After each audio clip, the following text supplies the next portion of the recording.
අපි දන්නවා අප්‍රේල් මාසේ 21 වෙනිදා ප්‍රහාරයෙන් ජීවිත 300කට ආසන්න ප්‍රමාණයක් විනාශයටපත් වී තිබෙනවා. ඒ වගේම දේපල විශාල ප්‍රමාණයක් හානියට ලක් වුණා. සමාජය තුල අනාරක්ෂිත තැතිගැන්මේ ස්වභාවයක් මතුවුණා.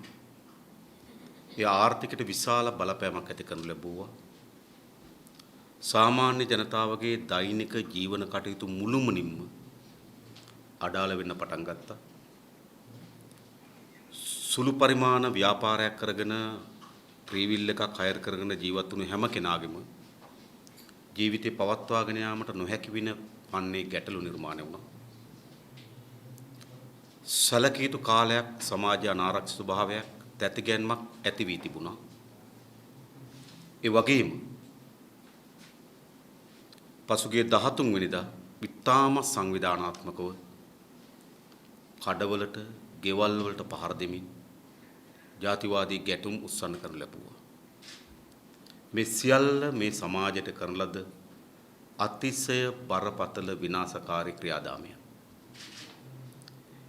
අප විශ්වාස කරන මේ හැම ක්‍රියාදාමයක්ම වළක්වා ගත හැකිව තිබුණු ක්‍රියාදාමයක්. ඒ මොකද IS සංවිධානයේ සමග පුහුණුව ලැබපු අය ලංකාවට ඇවිත් තිබෙන බවත් ඔවුන් සමග සබත්තා තිබෙන බවත් 2014 දී පමණ දැන සිටු බව අගමැති රනිල් වික්‍රමසිංහ පාර්ලිමේන්තුවේදී ප්‍රකාශ කරා. එනිසා මේ 21 වෙනිදා ප්‍රහාරය හදිසි තේරුම් ගන්න බැරි අකුණක් පාත් වෙනවා වගේ එකක් නෙවෙයි. දීර්ඝ කාලයක් තිස්සේ මේ පිළිබඳ වැදගත් සාක්ෂි තොරතුරු වමාරු වෙමින් තිබුණා. අගමැතිවරයාම පාර්ලිමේන්තුවේදී ප්‍රකාශ කරනවා මෙම සංවිධානවල සබත්තාවයන් පිළිබඳව 2014 වසරේ සිට දැනගෙන සිටිතු බව. ඒ විතරක් නෙවෙයි. 2017 දී 2017 තුන්වෙනි මාසේ 10 වෙනිදා කාන්තන් කුඩි ප්‍රදේශයේදී මේ සහරල්ලා කණ්ඩායම රැස්වීමක් පවත්වා ඒ මුස්ලිම් පිරිසකට පහර දීලා 3 දිනක් රෝහල්ගත කරනු ලැබුවා. ඒකට විරුද්ධ පොලිස් පැමිණිල්ලක් තිබුණා. ඒ පැමිණිල්ල විභාගයට ලක් කරලා අධිකරණයෙන් සහරන් ඇතුළු 6 දිනකට වරෙන් තුනකුත් කරලා තිබුණා අත්අඩංගුවට ගන්න. ඒතර ඒ ක්‍රියාදාම ඉස්සරහට ගියෙත් නෑ. අනතුරු මාවනල්ල ප්‍රදේශයේ බුදු පිළිමයකට පහර දෙන්න ලැබුවා. ඒ පහර දීමේ පරීක්ෂණ කටයුතු ඉදිරියට ගෙන යාමට ආණ්ඩුව බාධා කරලා තිබුණා. ආණ්ඩුව පැත්තෙන් මා දන්නවා. කබීර් හසින් අමාත්‍යවරයාම ප්‍රකාශ කරලා තිබුණා ආණ්ඩුවේ බාධාවක් තිබුණු බව. ඒ වගේම වනාතවිල්ලුව ප්‍රදේශයේදී යම් පුහුණු කඳවුරක් පිළිබඳව පරීක්ෂණ පවත්වන්න එතන තිබුණු අවියායුධ අත්අඩංගුන පරීක්ෂණ ඉදිරියට යමින් තිබුණා. ඒ පරීක්ෂණ අඩාල කරා. දැන් එළිදරව් වෙමින් තියෙන කුමක්ද? එදා සහරාන් සමග වරන් තුනකත් කරපු 6 දෙනාගෙන් 2 දෙනෙක් මේ මරාගෙන මරන බෝම්බ කරුවා. මාවනල්ලේ බුදු පිළිමේ ප්‍රහාරයේ පිටුපස හිටපු කණ්ඩායම ගත්තොත් මේ ඊටමත් ප්‍රබල සමාජිකයින් මෙම ක්‍රියාදාමයි. වනාතවිල්ලුව ප්‍රදේශයේ අවිගබඩාව සහ ඒ පුහුණුව ගත්තොත් මෙම මරාගෙන මරන අන්තවාදී කණ්ඩායම් නිර්මාණය කිරීම සඳහා උපයෝග කරගත්තු ස්ථානය. එනිසා මේවා ආරක්ෂක අංශ විසින් සෝදිසි කොට ලබා ගන්න ලද තොරතුරු. හැබැයි ඒවා කිසිවක් ඉදිරියට ගෙන ගියේ නෑ. ඒ විතරක් නෙමෙයි පසුගිය අප්‍රේල් මාසේ 1 වෙනිදා මෙවැනි ප්‍රහාරයක් සිදුවීමේ පිළිබඳ අනතුරු විදේශීය ඔත්තු සේවාවන් විසින් ආණ්ඩුවට දැනුවත් කර තිබුණා. ඒ වගේම 21 වෙනිදා උදේ 7ට විදේශීය ඔත්තු සේවාව විසින් දැනුවත් වී තිබුණා මෙවැනි ප්‍රහාරයක් එල්ල විය හැකි බවත් ප්‍රහාර එල්ල විය හැකි ස්ථාන පිළිබඳවත් දැනුම් දී තිබුණා. ඒ වගේම ජනාධිපතිවරයා, අගමැතිවරයා, අමාත්‍ය මණ්ඩලයේ ඒ වගේම විපක්ෂ නායකවරයා ඇතුළු ප්‍රභූ ආරක්ෂාව ගන්න අයට මේ ප්‍රභූ ආරක්ෂක සේවයටත් මෙවැනි ප්‍රහාරයක් සිදුවිය හැකි බව තොරතුරු වාර්තා වී තිබුණා. එනිසා මේ සියල්ලංගෙන් පෙන්වු කරන්නන් කවරක්වත් නෙවෙයි. මේක ස්වභාවික ව්‍යසනයක් ලෙස අකුණක් පාත් වෙන ලෙස ඕපපාතිකව සිද්ධ වෙච්ච දෙයක් නෙවෙයි. මේක දීර්ඝ කාලයක් තිස්සේ තිබුණු සැලසුම් විශාල ප්‍රමාණයක් ආණ්ඩුව සතු තොරතුරු තිබියදී ආණ්ඩුවේ නොසැලකිල්ල ආණ්ඩුවේ පිළිබඳ දක්වන ලද අඩු අවධානය හේතු වී තිබෙනවා මෙම ප්‍රහාරයට. ඒ නිසා අපි කලින් කියු පරිදිම මෙම ප්‍රහාරයේ අපරාධකරුවන් කොට්ටාසයන් දෙකක් ඉන්නවා. එක අපරාධකරුවෝ කොට්ටාසයක් තමයි මේ ප්‍රහාරය සංවිධානය කරලා ද අය, ප්‍රහාරය සැලසුම් කරන අය, ප්‍රහාරය ඉල්ල කරන ලද අය. දෙවන අපරාධ කොට්ටාසය තමයි ජනතාවගේ නිසි ආරක්ෂාව පිළිබඳ වගකිය යුතු එහි බැඳීම තිබෙන ජනාධිපතිවරයා, අග්‍රාමාත්‍යවරයා, ආරක්ෂක ඇමතිවරයා ඇතුළු කැබිනට් මණ්ඩලය ඇතුළු ආණ්ඩුව මේ ඝාතන අපරාධකරුවෝ. දැන් පෙන්눔 කරමින් තිබෙන කවරක්වත් නෙවෙයි මේ අපරාධකරුවන්ට එරෙහිව සිදුවීමට නිශ්චිත ලෙස සම්බන්ධ වූ අපරාධකරුවන් පිළිබඳ අපරාධ පරීක්ෂණ දෙපාර්තමේන්තුව පරීක්ෂණ පවත්වමින් යනවා. නමුත් මෙවැනි සිදුවීමක් වළක්වා ගත හැකිව තිබෙන වළක්වා ගන්න නොහැකි වූ අපරාධකරුවන් පිළිබඳව අත් නොහැකි වගකීමක් තිබෙන උන්ට දඬුවම් ලබා දෙන්න. ඒකල යුතුයි. ඒ විතරක් නෙවෙයි 21කින් පස්සේ සාමාන්‍ය ජනතාවගේ ජන ජීවිතය යථාවත් කරන වෙනුවට ජනාධිපතිවරයා එකක් කීමින්, අග්‍රාමාත්‍යවරයා තව එකක් කීමින්, අමාත්‍යවරු රටට විහිළු සපයමින් රට විශාල අරාජිකත්වයක්, අනාරක්ෂිතභාවයක් මේ පාලකයන් විසින් නිර්මාණය කරා. ඒ වගේම ඒ දිගින් දිගට ඇදෙමින් පසුගිය 21 වෙනිදා කඩදාප්පු විශාල ප්‍රමාණය, නිවෙස් විශාල ප්‍රමාණය, පල්ලි විශාල ප්‍රමාණය හානි කරන ගැටුමක් දක්වා මේ පරිවර්තනය වුණා. අපිට තේරුම් ගන්න පුළුවන් අප්‍රේල් මාසයේ 21 වෙනිදා ප්‍රහාරය සිද්ධ වූ දවස හවස ඊට ප්‍රතිපහාරයක් කොහේ හරි තැනක ගැටුමක් ඇති වෙනවා නම් අපිට ඒක තේරුම් ගන්න පුළුවන්. ඒක ආවේගය. ඒක හැඟීම. ඒ මොහොතේ නේද කේන්ති. හැබැයි දින 21කට පසුව මෙවැනි ප්‍රහාරයක් එළවෙන ආවේගය හෝ කේන්තිය නෙවෙයි. ඒ ඊටම සැලසුම් සහගත ක්‍රියාවලිය. එවැනි සැලසුම් සහගත ක්‍රියාවලිය ක්‍රියාත්මක වෙමින් තිබෙන බව සමාජයට අවබෝධ තිබුණා. සමහර සමාජ ජාල අඩවිය හරහා වමාරුණු පණිවිඩ, සමහර මාධ්‍ය ආයතන වල හැසිරීම, ඒවත් මේ ප්‍රහාරය සූදානම් කිරීමට අවශ්‍ය වන මතවාද නිර්මාණය කරා. සමහර ප්‍රවෘත්ති නිර්මාණය කරේ උඹලා තාමත් බලාගෙන ඉන්නේ උඹලට ගහන්න ලෑස්තිලා හිටියු උඹලා ගහපල්ලා කියන මෙතියට මතේ නිර්මාණය කරා. ආණ්ඩු ඉන්නේ වට තමයි. වෙනස් කරන්න. මේකට ඇරෙව මතවාද නිර්මාණය කරා. හැබැයි ඒ වෙනුවට මේ නිදැල්ලේ වර්ධනය වෙමින් වෙන්න දෙමින් විශාල යලි පිරිමහන්න බැරි යලි සමගිය ගොඩනගන්න බැරි තරමේ ජාතිවාදී ගැටුමක් නිර්මාණය වෙනවා. එය එතන සිද්ධ වෙච්ච කඩසාප්පු ප්‍රමාණයෙන් හෝ එතන ගිනි තියන ලද නිවාස හෝ පල්ලි ප්‍රමාණයෙන් හෝ කුලිය පිටිය හරි මිනිඔංගොඩ හෝ හෙට්ටිපොළ හෝ බිංගිරි ගිනි තියන ලද කඩ ප්‍රමාණයෙන්, ගිනි තියන ලද ගෙවල් ප්‍රමාණයෙන්, ගිනි තියන ලද පල්ලි ප්‍රමාණයෙන් ඒක මනින්න බෑ. මේ සමාජය සුවපත් කරන්න බැරි තරමේ ජාතිවාදී ගැටුම් උස්සන්න ඕන. දින 21කට පසු මෙවැනි සිදුවීමකින් පසු එවැනි තත්ත්වයක් ඇති වේවි කියලා ඕනතරම් පූර්ව නිගමනයකට එන්න පුළුවන් සිහිබුද්ධියක් තියෙන පාලකයෙකුට. පාලක රටෙත් නෑ. මේක වෙලා තියෙන්නේ. ඒ නිසා මේ රටේ ජනතාව තව දුරටත් අනුමත කළ යුතුද? මේ පාලකයා සහ මේ පාලකයන් අපේ රට ඉදිරියට පාලනය කළ යුතුද? අපි මේ රටේ ජනතාව ගන්න මේ ප්‍රශ්නේ. මේ පාලකෙන් මේ පාලක පන්තියත් සදාචාරාත්මක අයිතියක් තිබෙනවාද අපේ රට ඉදිරියට පාලනය කරන්න? මෛත්‍රීපාලටත්, රනිල් වික්‍රමසිංහටත්, මේ කැබිනට් මණ්ඩලයටත්, මේ ආණ්ඩුවටත් අපේ රට පාලනය කිරීම සඳහා සදාචාරාත්මක අයිතිය නැහැ. අපි ගැටුම සිදු වූ මොහොතේ මේ ප්‍රශ්න අපි ගන්න ගියේ නැහැ. අපි උත්සාහ කරේ ගැටුමින් ඇති වුණු තත්ත්වය සමනය කරන්න. දැන් මේ සමාජයේ මේ ප්‍රශ්න ගන්න ඕන. මොකද ජනතාවගේ ආරක්ෂාව මුළුමනින්ම අත්හරින ලද ජනතාවගේ ආරක්ෂාව පිළිබඳ අවම හෝ වගකීමක් නැති පාලක කණ්ඩායමක් මේ රට පාලනය කිරීම ඕනෑම මොහොතක අපේ රටේ ජනතාවගේ ජීවිත අනාරක්ෂිත බවට පත් විය හැකිව තිබෙනවා. ඒ නිසා දැන් මේ ආණ්ඩුව පළවා හරින්න ඕන. අන්න ඒ සඳහා ජනතාවට අවස්ථාව තිබෙන්නේ මැතිවරණයකදී පමණයි. හැබැයි පාර්ලිමේන්තුවට අවස්ථාවක් තිබෙනවා. ඒ පාර්ලිමේන්තුවේ තියෙන අවස්ථාව තමයි අගමැතිවරයාටත් ආරක්ෂක අමාත්‍යවරයාටත් මේ කැබිනට් මණ්ඩලයටත් මේ ආණ්ඩුවටත් විරුද්ධව විශ්වාස භංග යෝජනාවක් සම්මත කිරීමේ පාර්ලිමේන්තුවේ. ඒ නිසා අපි හෙට දිනේ මේ ආණ්ඩුවට විරුද්ධව විශ්වාස භංග යෝජනාවක් බාර දෙන්න බලාපොරොත්තු වෙනවා. මොකද මහ ජනයාගේ ආරක්ෂාව පිළිබඳ වග කියන්න බැරි පාලකයෝ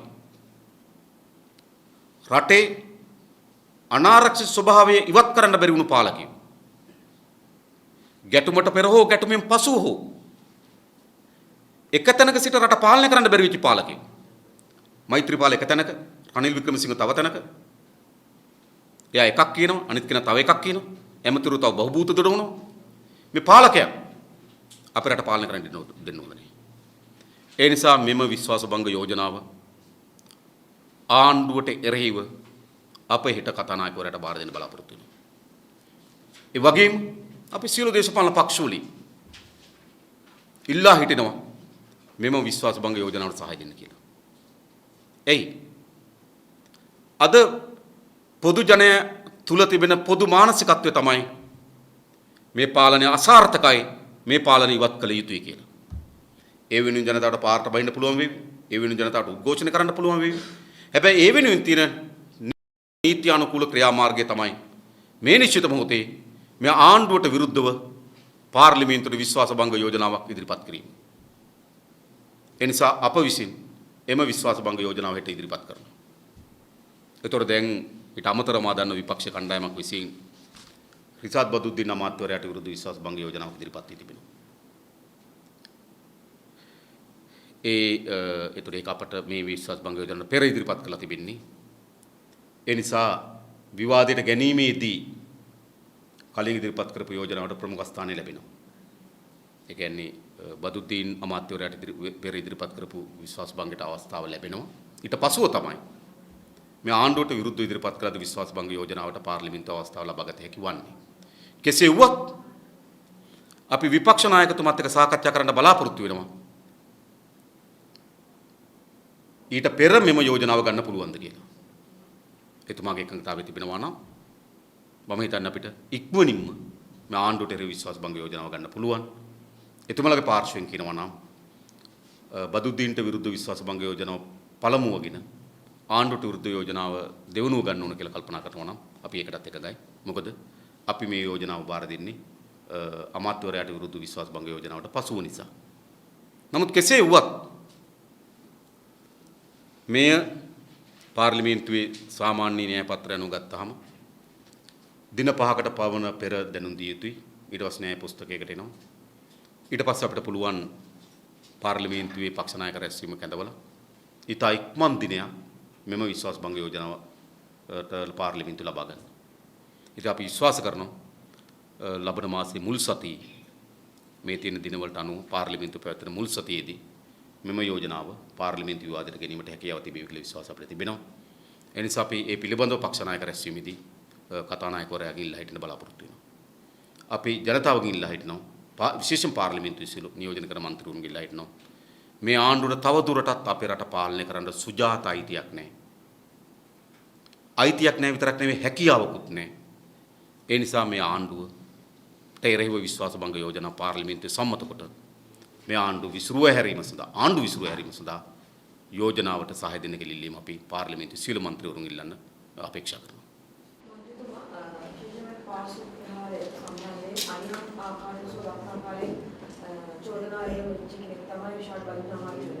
එතුමාට විශ්වාස භංගයක් ගෙනලා තිබෙනවා.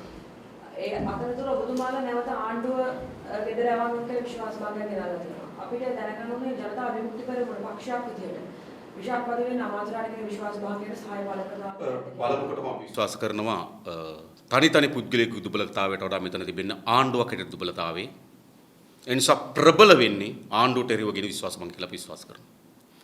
ඒ අතර ඉදිරිපත් කරපු විශ්වාස භංග යෝජනාව පිළිබඳ යම් ගැටලු ගණනාවක් මා දැක මාධ්‍යරා වාර්තා කරලා තිබුණා. විශේෂයෙන්ම ඒ විශ්වාස භංග යෝජනාව අත්සන් කළ තිබෙන 2018 මැයි මාසයේ 9. ඒතර මම හිතන්නේ මේ සිදුවීම වෙලා නැහැ. මේ සිදුවීම සිදු වුණේ 2019 අප්‍රේල් 21.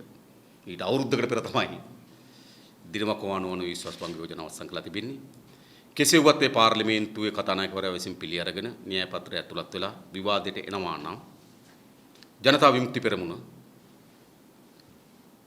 කිසිදු අපරාධකරුවෙක් ඔවුන් ඝාතනයට සම්බන්ධ වූ අයද ඔවුන් වංචාවට සම්බන්ධ වූ අයද ඒ කිසිදු අපරාධකරුවෙකුගේ ආරක්ෂාව වෙන ජනතා විමුක්තිය පෙනී හිටින්නේ. පෙනී හිටලා නැහැ.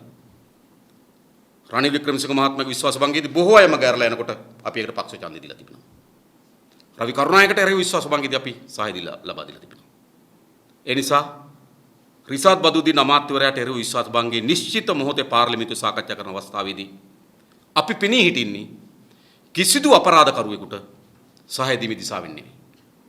ඒ නිසා ඒ යෝජනාවේ තියෙන කරුණු පාර්ලිමේන්තුව ඉදිරිපත් වෙන කරුණු අනුව අපි නිශ්චිත මොහොතේදී ඒ තීරණය ගන්නවා. අපි මේ රටේ ජනතාවට සහතිකයක් දෙනවා. ජනතා විමුක්ති පෙරමුණ පාර්ලිමේන්තුවේ හැමදාම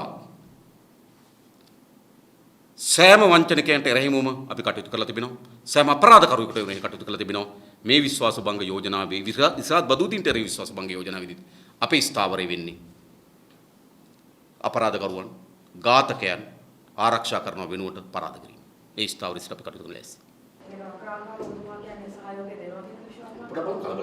අපි අතීත භාවිතාවන් දිහා බලන්න බොහෝ අය මගහැරලා ගිහපු අය පාර්ලිමේන්තුවේ. හරිද? හැබැයි ජනතා විමුක්ති පෙරමුණ හැම වෙලාවකදීම පාර්ලිමේන්තුව කටයුතු කරලා තිබෙන්නේ මේ රටේ ජනතාවගේ පැත්ත අරගෙන. ඒ නිසා ඕනෑම විශ්වාස භංගයකදී පමණක් නෙවෙයි ඕනෑම යෝජනාවකදී ජනතා විමුක්ති පෙරමුණ දිහා තමයි ජනතාවගේ පැත්ත ඉඳලා. ඒ පිළිබඳ කවුරුවත් සැකයක් තියාගන්න එපා.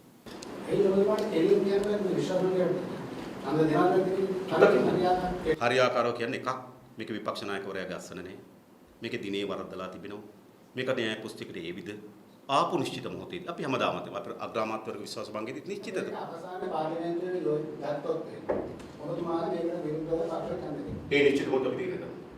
මේක නෑ. විශේෂයෙන්ම දැන් හමුදාපති අපි උදාහරණ ගත්තොත් දැන් හමුදාපති ඔව් මාදේ හමුදාපති පරිශීලනයේදී එතුමා කියන්නේ ඉල්ලීමක් කරා කියලා සැකරුවෙක් වෙනුවෙන් ඒ චෝදනාවම ඇති මේ පරීක්ෂණ වලට බාධා අපි හිතන්නේ රිසාඩ් බදුද්දීන් අමාත්‍යවරයාට විශ්වාස භංග යෝජනාව පමණක් නෙවෙයි. ඒ ඉදිරිපත් කර තිබෙන සත්‍ය කරුණු නම් ඔහු අත්අඩංගුවට ගන්නවා. ඒ නිසා විශ්වාස භංග යෝජනාව ඉදිරිපත් කරපුවාගේ පළවෙනි කාර්යභාරය තමයි අපරාධ පරීක්ෂණ දෙපාර්තමේන්තුවට පැමිණිලා කරන්න ඕන. එහෙම අපරාධකරුවෙක් ඒ චෝදනාව වලට අහුල් වී අපරාධකරුවෙක් නම් ඔහුට විශ්වාස භංග යෝජනාව විතර ප්‍රමාණවත් නැහැ කියන තැන අපි ඉන්නේ. එනම් ඔහු අත්අඩංගුවට ගිරෙත් දාන්න ඕන. ඒතර තමයි අපි ඉන්නේ. මේ චෝදනාව කොහොම කරන්නවත් කවුරුත් ඉදිරිපත් වෙන්නේ නැහැ නෝ කියන කවුරුත් මේ කියන්නේ විශේෂයෙන්ම එක්සත් ජාතික පක්ෂයේ මන්ත්‍රීවරුන් කියන්නේ චෝදනාවක් තිබ්බොත් අපි විශ්වාස භංගයෙන් කරකා බලන්න පුළුවන් කියලා. හැබැයි එතුමාට විරුද්ධව අඩුමතරමේ පැමිණිල්ලක් ඉදිරිපත් කරන්නවත් කිසිම දැන් මේ විශ්වාස මේ රිසාඩ් බදුද්දීන්ට එරෙහිව ජයග්‍රහයි කොඩිය ගත්තු කණ්ඩායමක් ඉන්නෝනේ. රිසාඩ් බදුද්දීන් පට්ට ගහන්න කතා කරන කණ්ඩායමක් ඉන්නෝනේ. දින 52 ආණ්ඩුව හැදිච්ච වෙලාව ඔක්තෝබර් මාසයේ 26 වෙනිදා. මම දැනගන්න කැමතියි. මහින්ද රාජපක්ෂ රිසාඩ් බදුද්දීන් කතා කරන්න කී පාරක් උත්සාහ කරාද කියලා. SB සනායක රිසාඩ් බදුද්දීන් කී පාරක් කතා කරාද කියලා. බැසිල් රාජපක්ෂ රිසාඩ් බදුද්දීන් කී පාරක් හම්බුණාද කියලා. මෛත්‍රීපාල සිරිසේන රිසාඩ් බදුද්දීන් කී පාරක් හම්බුණාද කියලා. එයි මහින්ද රාජපක්ෂ කුමන්ත්‍රණකාරී ආණ්ඩුව හදා ගැනීම සඳහා රිසාඩ්ගේ മന്ത്രി දුර 6 ගන්න. අන්තිමේට මේ වටලෑමෙන් බේරෙන්න බැරුව රිසාඩ් බදුද්දීන් ඇතුළු മന്ത്രിවරු 6 දෙනා ලංකාවෙන් පැන්නා. පැනලා දෙසැම්බර් මාසේ 14 වෙනිදා පාර්ලිමේන්තුව කැඳවන උදේ තමයි එයාපෝට් එකෙන් පාර්ලිමේන්තුවට ආවේ. දැන් එදා රිසාඩ් බදුද්දීන් බැරි වෙලාවත් එතන කියන කවුද? මාර දේශප්‍රේමී. මතක තබගන්න. ඒතකොට සිප්ප වැළඳ ගන්න දේශප්‍රේමී. ජනතාව විමුක්තියට එහෙම දේශපාලනයක් නෑ. රිසාඩ් බදුද්දීන්ලත් එක්ක එකට ඔවුන්ගේ දේශපාලන වර්ධනය වෙන්න, ඔවුන්ගේ දේශපාලන පෝෂණය වෙන්න බඩ කටයුතු කරේ කවුද? ආණ්ඩුව. ඒ නිසා මේ එක වෙලාවක තලගොයා, තව වෙලාවක කබර ගොයා වෙන සිද්ධාන්තය ජනතාව විමුක්තියට පොන්නේ නැහැ. රිසාඩ් බදුද්දීන්ලාගේ දේශපාලන පිළිබඳව හැමදාමත් විවේචන ඉදිරිපත් කරේ අපි. හැබැයි හැමදාම ආණ්ඩුව තුළ තියාගත්ත ඒගොල්ලෝ. තේරුණා? ඒ නිසා මේ දෙපිට කාට්ටු යටි කූට්ටු කුමන්ත්‍රණ වල කොටස් කරුම් බවට නම් ජවිපෙපත් වෙන්නේ. ඒක මත තබගන්න. තමන්ගේ දෝතට ආපුවාම සිප වෙළඳ ගන්නා දේශප්‍රේමී බවට පත් වෙන, තමන්ගේ දෝතට එන්නේ නැතුවම එලවා පහර දෙන්න සූදානම් වෙන දේශද්‍රෝහී බවට පත් කරන ඒ නිර්ණායකට ජවිපය අහුවෙන්නේ නැහැ මතක තබා ගන්න. අප ඉදිරිපත් වී තිබෙන චෝදනාවන් නිසි පරිදි පරීක්ෂාවට භාජනය කොට ඒ චෝදනාවන්ට ඔහු වැරදිකරු වන්නේ නම් සහතික වශයෙන් අපි විශ්වාස භංගයේ සහාය ලබා දෙනවා. ඒ විතරක් නෙවෙයි. ඔහු විශ්වාස භංගයකින් නතර නොවි අත්අඩංගුවකට සිරගත කර යුතු යෝජනාවක් අපිට තිබෙනවා. එසේනම් මේක තමයි අපේ ක්‍රියාමාර්ගය. ඔබතුමාලා දැන් එතන රිෂාඩ් බදියුදීන් කියන අමාත්‍යවරයාට විරුද්ධව විතරයි මේ විශ්වාස භංග යෝජනාව එන්නේ. ඒ වගේම තව මුස්ලිම් മന്ത്രിවරු කීප දෙනෙකුටම ওই චෝදනාව තියෙනවා. මේ පාස්කීට් ප්‍රහාරය ඇතුළු වංචා දූෂණ වලට සම්බන්ධ චෝදනා. ඒතර ඔබතුමාලා ආණ්ඩුවම ඉලක්ක කරලා විශ්වාස භංගය කියනවට වඩා ඇයි බැරි ඒ කොටසට විතරක් ඉලක්ක කරගෙන යන මේ වැඩේ පළමු කොටම මේකට අග්‍රාමාත්‍යවරයා මේ ප්‍රහාරයේ සිදුවීම වළක්වා ගැනීම පිළිබඳ වගකීමක් නැද්ද? තියෙනවා. එහෙනම් ඔහු ඒකට ඇතුළත් වෙන්න ඕන. ඊළඟ මෙම ආරක්ෂක අමාත්‍යවරයා ආරක්ෂක මණ්ඩලය ඇතුළේ අවස්ථා ගණනාවකදී මේ පිළිබඳ සාකච්ඡා වෙලා තිබෙදී ඒ පිළිබඳ ක්‍රියාමාර්ග නොගැනීම පිළිබඳ ආරක්ෂක අමාත්‍යවරයා මේකට වග කියන්න ඕන. ඒ වගේම විවිධ අවස්ථාවල මේ කණ්ඩායම් අත්අඩංගුවට ගන්න හදනකොට ඒ අත්අඩංගුවට ගැනීමට බාධා කරන ලද යම් කණ්ඩායමක් ඉන්නවනම් ඔවුන් මේකට වග කියන්න ඕන. ඒ වගේම මෙම කණ්ඩායම් පෝෂණය කරන්න වර්ධනය කරන්න යම් ඉඩක් ලබා දීලා තිබෙනවා නම් කවුරු හරි එයත් මේකට වග කියන්න ඕන. ඒතර මොකද්ද වෙන්නේ? මේ මුළු ක්‍රියාදාමයම තනි පුද්ගලයෙකුගේ තක්කඩි හිතුවක්කාරී ක්‍රියාදාමයක් නෙවෙයි. මෙවැනි විනාශකාරී ප්‍රහාරයක් ඇතිවීම සඳහා ප්‍රබල ලෙස හේතු සාධක වුණේ මේ සමස්ත ආණ්ඩුවේ තිබුණු දුබලතාවය. මතක තබා. ඒ නිසා මම හිතනවා මේ විශ්වාස භංගයේ ප්‍රබලම විය යුතු වන්නේ මේ ආණ්ඩුවට තවදුරටත් මහජනයාගේ ආරක්ෂාව පිළිබඳ වගකීමකින් යුතුව පාලනය කරන්න අයිතියක් නැහැ. ඒ ප්‍රහාරයෙන් දක්වා ප්‍රහාරයෙන් පසුවත් ඒ ඔප්පු කර තිබෙන නිසා තමයි අපි ආණ්ඩුවට විරුද්ධ විශ්වාස භංග යෝජනා ඉදිරිපත් කරන්නේ. මම ඒකයි කියන්නේ මේක කවුරුවත් ආයෙ කලබල වෙන්න එපා, වෙන මත හදන්න යන්නත් එපා. විශ්වාස භංග ඉදිරිපත් කළ තියෙන අනුපිළිවෙල අනුව මේ ඉන්නේ රිසාඩ් බදුද්දීන් අමාත්‍යවරයාගේ විශ්වාස භංගයට පසුව. නැත්නම් ඔකට වෙන අර්ථකථන හදන්න උත්සාහ කරන නිසා මේක අවධාරණය කරන්න විශේෂම ඔය සමහර මාධ්‍ය නාලිකා ටිකක් තියෙනවා. Tamanට දේශපාලනය කරන සමහර නාලිකාවල අයිතිකාරයෝ ගහලින් ඡන්දිල්ලන බලාගෙන. එයාට මම කියන්නේ හරිද? තන තන කෑලි දාන්න එපා. මොකද මේ වෙලාවේ අපි දන්නවා මේවා කොහොමද පාවිච්චි කරන්න කියන්න. ඒ නිසා අපි ඉදිරිපත් කළ අනුපිළිවෙල අනුව රිසාඩ් බදුද්දීන් අමාත්‍යවරයාගේ විශ්වාස භංගයෙන් පසුව තමයි ආණ්ඩුවට විරුද්ධ විශ්වාස භංගය එන්නේ. රිසාඩ් බදුද්දීන් අමාත්‍යවරයාගේ විශ්වාස භංගය පිළිබඳව අපි මේ නිශ්චිත මොහොතේ යන්නේ නැහැ මම හිතන්නේ. මොකද මේක දැන් ඉදිරිපත් කරලා ගැටළු සහගත තත්ත්වයක් ඇති වී තිබෙනවා. ඒ සියල්ල නැවත සලකා බලලා මේ විශ්වාස භංගය පිළිබඳව ජනතා විමුක්ති මිනිස්ථාවර අපි ඉක්මනින් කියන්නම්. කවුරුත් කලබල වෙන්න එපා ඒකට. අපි එක සහතිකයක් දෙන්න ඕගොල්ලන්ට. ජනතා විමුක්තිය හැමදාම පාර්ලිමේන්තුව අත උස්සලා තියෙන විදිහ හොයලා බලන්න. පාර්ලිමේන්තු පක්ෂ වෙලා තියෙන මොනවද විපක්ෂ වෙලා තියෙන මොනවද කියලා හොයලා බලන්න. ඒ කිසිවක් අපි තනි පුද්ගල කැමැත්ත අකමැත්ත මත නෙවෙයි. රිසාඩ් බදුද්දීන් අපිත් එක්ක කරට අත දාගත්තේ නැහැ කියලා අපි විරුද්ධ වෙන්නේ නැහැ. එහෙම තමයි රිසාඩ් බදුද්දීන් අපිත් එක්ක කරට දාගත්තා කියලා අපි සිප වෙලඳ ගන්නෙ නැහැ. ඒ දේශපාලන ප්‍රතිපත්තිය අපිට නැහැ. අපි නිශ්චිත දේශපාලන ප්‍රතිපත්තියක් තියෙනවා. මේ රටට ජනතාවටත් එරෙහිව කවුරු අමාත්‍යවරයෙක්ව ආණ්ඩුවක්ව විනාශකාරී කටයුත්තක් කරලා තිබෙනවා නම් මේ හැම වෙලාවෙදිම ඒ විනාශකාරී කටයුත්තට හවුල්ලුවන්ට එරෙහිව තමයි ජනතා විමුක්තිය පෙනී හිටින්නේ. එන්දා රිසාඩ් බදුද්දීන්ගේ ප්‍රශ්නේදී ඒ පොදු ප්‍රතිපත්තිය තේරුම් ගන්න. ඒතකොට ජනතා විමුක්ති ස්ථාවරේ ඉතා හොඳින් තේරුම් ගන්න පුළුවන් වේවි.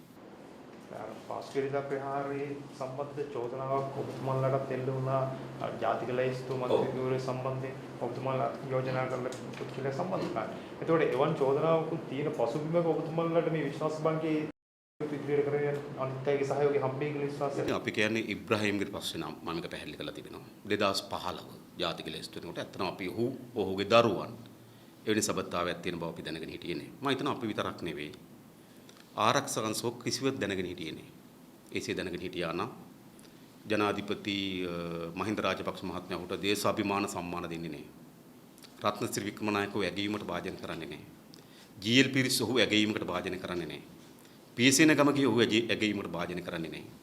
සුජීව සේරසිංහ අමාත්‍යවරු ඔහු ඇගීමකට භාජනය කරන්නේ නැහැ. ඒ නිශ්චිත මොහොතේ ඔහුට තිබුණා යම් සමාජ වටිනාකමක් තිබුණා. ඒ වගේම මුස්ලිම් ජාතිකයෙක්.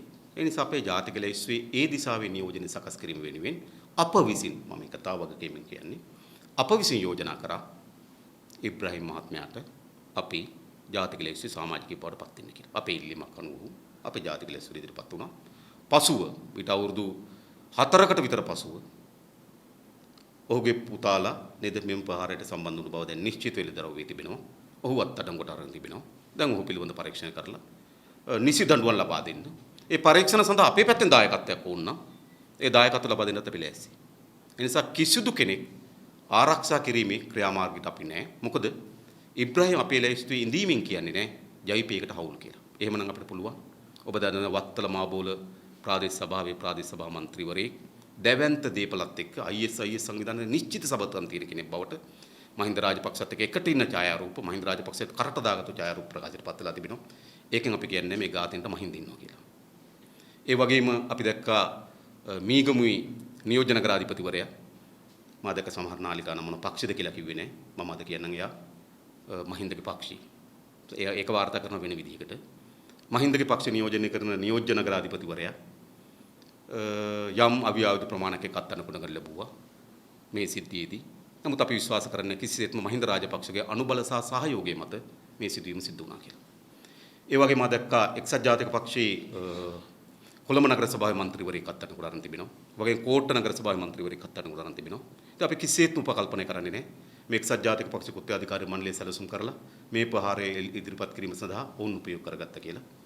ඒ වගේම මම දැක්ක උකුවල ප්‍රදේශී මෙම ප්‍රහාරයට සම්බන්ධ අයට විවිධ වර්ගයේ ව්‍යාජ හැඳුනුම්පත් ව්‍යාජ පාස්පෝර්ට් නිර්මාණය කිරීම සඳහා දායකු කෙනෙක් අත්අඩංගුවට අරන් තිබෙනවා. ඔහු විමල් වීරවංශත් එක්ක සමීපව ඉන්න ඡායාරූප සමීප ගනුදෙනු තිබුණු බව මා දන්නේ පාස්පෝර්ට් එක හදාගන්නද කියලා. කෙසේ වුවත් එවැනි ගනුදෙනු තිබුණු බව විතරව වී තිබෙනවා. නමුත් මම ඒකෙන් කියන්නේ නැහැ. විමල් වීරවංශ දැනුවත්ව මේ ත්‍රස්තවාදී මේ කණ්ඩායම් වලට හැඳුනුම්පත් පාස්පෝර්ට් හදා ගැනීම සඳහා තමන්ගේ මිත්‍රයෙක් යදුවා කියලා මම කිසිසේත් විශ්වාස කරන්නේ නැහැ. මොකද මේ ප්‍රහාරය කවර ආකාරයේ ප්‍රහාරයද කියලා අපිට තේරුම් ගන්න පුළුවන්. නිසා ඉබ්‍රාහිම්ගේ ප්‍රහාරය ඉබ්‍රාහිම් පිළිබඳ ප්‍රශ්නේදීත් මා හිතන්නේ සමාජය තේරුම් ගන්න ඕන ඒ ස්ථාවරෙම පමණයි කියලා තමයි විශ්වාස කරන්නේ. මේ පාස්පෝර්ට් ප්‍රහාරය වැරදිකරුවන්ට දඬුවම් දීම සඳහා දැන් තියෙන මේ ත්‍රස්තවාදී වැළැක්වීම් පනත ප්‍රමාණවත් නැද්ද? මොකද එක්සත් ජාතික පක්ෂයෙන් කියන්නේ ආණ්ඩුවේ ප්‍රතිශාසන මාර්ගය ගෙන හදනවා. ප්‍රමාණවත් නැද්ද? ඔය වැරදි ඔය ප්‍රශ්නේ වැරදි. ප්‍රශ්නේ වැරදි. ආණ්ඩුව කියලා තියෙන එක නෙමෙයි. ආණ්ඩුව කියලා තියෙන්නේ මෙම ක්‍රියාදාමයන් වැළැක්වීම සඳහා ප්‍රතිශාසන පනත ප්‍රමාණවත් නැති බව. මේන අපරාධකරුවන්ට දඬුවම් දෙන්න නීතිය ඇති. ඒ නිසා මෙයට දඬුවම් දෙන්න නෙවෙයි. ඔබ හරියට මම හිතන්නේ ප්‍රකාශන හරියට තේරුම් ගන්න තිබුණේ නැහැ කියලා මම හිතන්නේ. ආණ්ඩුව පැත්තෙන් නිසාන්තන ඉදිරිපත් කරපු තර්කය තමයි අපට ජාත්‍යන්තර ත්‍රස්ත සංවිධානයක් එක කටයුතු කරන කණ්ඩායම් ලංකාවේදී අත්අඩංගුවට ගැනීම සඳහා නීති ප්‍රමාණවත් නැහැ කියන තර්කය. අත්අඩංගුවට ගැනීම සඳහා. ඒ නිසා උන් ඉදිරිපත් කරනවා ප්‍රතිශස්ත පනතේ 2 සහ 3 වගන්ති වලින් ජාත්‍යන්තර ත්‍රස්ත සංවිධානයක් එක්ක හෝ සබත්තාවයන් තිබෙන කෙනෙක් අත්අඩංගුවට ගැනීම සඳහා නීති සම්පාදනය වෙන්න. එතකොට උන්ගේ තර්කය තමයි ත්‍රස්තවාදයේ වැළැක්වීම සඳහා තිබෙන පනතේ මේ නීති නැහැ කියන එක. එතකොට ඔවුන්ගේ පැත්තෙන් තර්කයක් ගේනවා. ඒ සඳහා ප්‍රතිශස්ත පනත සම්මත කරගත යුතුයි කියලා. ඒක තමයි තර්කය. හැබැයි අපරාධයක් වුණාට පස්සේ දඬුවම් දෙන්න අපේ රටේ මේ තියෙන නීතිය ඇති. ද අපරාධකරුවට දඬුවම් දෙන්න නෙවෙයි අපරාධේ ව්‍යාප්ත වීමේදී වැළැක්වීම සඳහා නීති ප්‍රමාණවත් නැහැ කියන එක තමයි උන් තර්ක ඉදිරිපත් කරමින් තිබෙන්නේ. ඒක අපි කිසිසේත්ම පිළිගන්නේ නැහැ. පිළිගන්නේ නැත්තේ රනිල් වික්‍රමසිංහට දඩයම් කරන්න වුණාම රනිල් වික්‍රමසිංහ නීති හොයන්නේ නැහැ. තෙල් සංස්ථාවේ සාධාරණ උද්ඝෝෂණ මැඩ පවත්වන්න වෙල්ලම්පිටිය ප්‍රදේශයේ මැර කණ්ඩායම් මෙදුවි රනිල් වික්‍රමසිංහ මොන පනතයටද? ඒක තිබ්බද වැඩවරජ මර්ධනය කිරීම සඳහා නේද කුඩු පොළු සහිත මැර කණ්ඩායම් යෙදිවිය හැකි කියලා නීතිය සම්මත වෙලා තිබුණේ. නමුත් උන් දෙකෝ පාසල් ශිෂ්‍යයන් මේ විශ්වවිද්‍යාල ශිෂ්‍යයන්ට පහර දෙනකොට, ගෙවල් වලට ගිහලා බිය වද්දනකොට, ගෙවල් වලට ගිහලා අත්අඩංගුවට ගන්නකොට රනිල් වික්‍රමසිංහ උපයෝග කරගත්තේ මොන නීතියද කියලා අපි අහන්න කැමතියි. එතන රනිල් වික්‍රමසිංහට හැමදාම දඩයම් කරන්න වුණාම නීති හොයන්නේ නැහැ. ආරක්ෂා කරන්න වුණාම නීති හොයන තත්ත්වයක් තමයි රනිල් වික්‍රමසිංහගේ ස්වභාවය. ඒ නිසා මේ පිළිබඳව රනිල් වික්‍රමසිංහ ඉදිරිපත් කරමින් තිබෙන්නේ ඒක. ඒ විතරක් නෙවෙයි. ප්‍රතිත්‍රස්ත පනතේ භයානකම එක තියෙන දේ තමයි ත්‍රස්තවාදයේ පිළිබඳ තිබෙන අර්ථකථනය. ඒ අර්ථකථනය අනුව ආණ්ඩුවට විරුද්ධව පුරවැසියෙකුට කරන්න පුළුවන්කම තිබෙන්නේ සිවිල්ම දිහා බලාගෙන හිතන්න විතරයි. කතා කරන්න බෑ, ක්‍රියාමාර්ගය ගන්න බෑ, ඒකට ඒව කටයුතු කරන්න බෑ. එනිසා සියලු ජනතාවගේ තමන්ගේ ඉල්ලීම් සඳහා තමන්ගේ සාධාරණ අයිතීන් සඳහා කරන්න තියෙන උද්ඝෝෂණය අයිතීන් සඳහා තියෙන ක්‍රියාමාර්ග සියල්ල අවුරුණ පනතක්. ඒ නිසා ඒ පනත රනිල් වික්‍රමසිංහ මේ අවස්ථාව උපයෝග කරගෙන සම්මත කරන්න දරන උත්සාහය අපි පරාද කරනවා.